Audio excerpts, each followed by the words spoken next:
Welcome back, Alaska. Mike Lives here with your Saturday sports, and it was another beautiful day jam-packed with interior sports action. But we'll start off down south with championship basketball and a pursuit of perfection. It was a heavyweight throwdown in the 3A boys semifinal at the Sullivan Arena in Anchorage last night. The Monroe Rams would look to stay unbeaten and play into the title game, but faced arguably their toughest test of the season against ACS. The game was a rematch of the last 3 state title games, and it was ACS coming out guns a-blazing. The Lions would jump on the Rams in the first half of play as Levi Auble and Nathan Simmers went to work.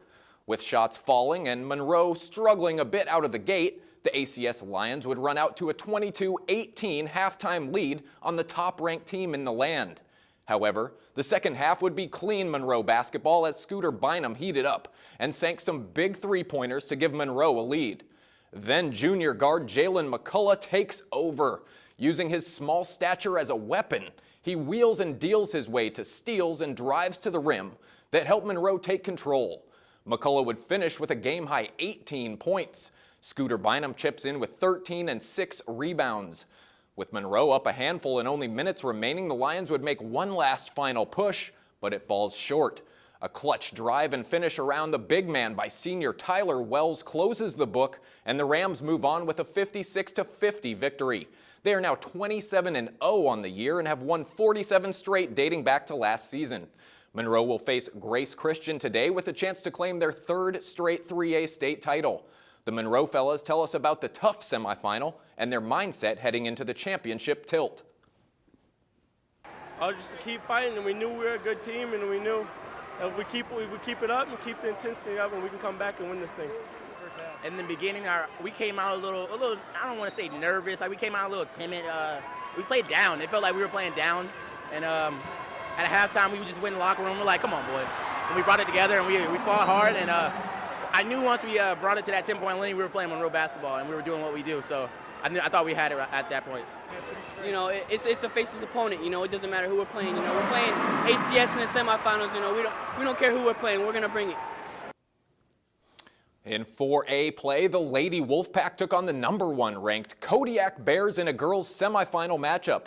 West Valley would fall in this one 57-21 as Kodiak was simply dominant, allowing only 3 Wolfpack players to score on the night. West Valley will now play West Anchorage for 3rd place today. It was another Dog Bowl hoops meeting in the 4A boys consolation bracket. The Wolfpack would get a 62-54 win, and they take the season series against Lathrop 3-2 with this playoff victory. Sean Kinsey led the pack with a game-high 21 points and 4 made three-pointers.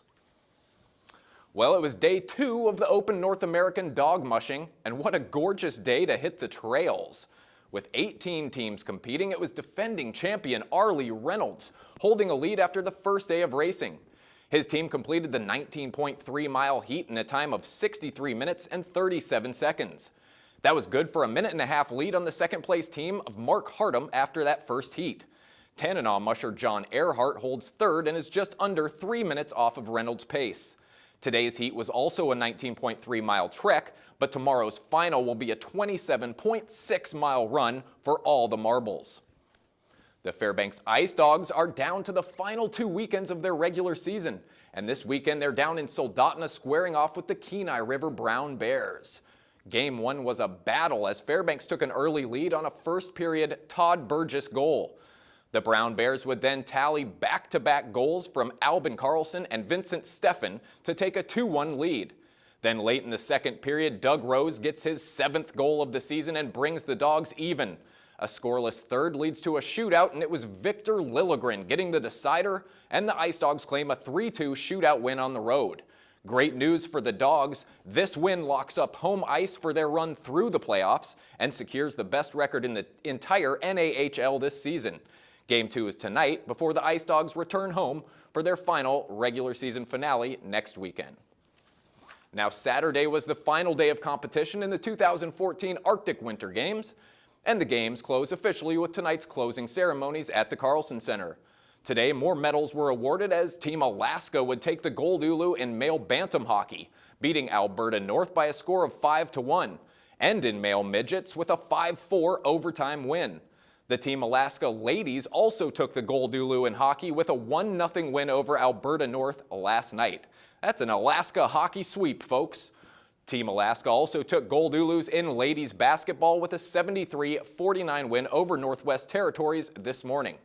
As the final medals are counted up, Alaska will finish as the medal leader in this year hosting.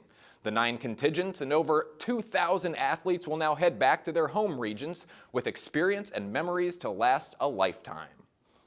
And that'll do it for sports tonight. Be right back here on Monday with Joe Cook as he wraps up the weekend and gets you ready for another week of interior sports. And as always, for more KTVF sports, you can log on to Twitter, YouTube, webcenter11.com, or download our mobile app. Keep on keeping on, Alaska. Stay tuned for Mike Schultz and your full weather forecast coming up next.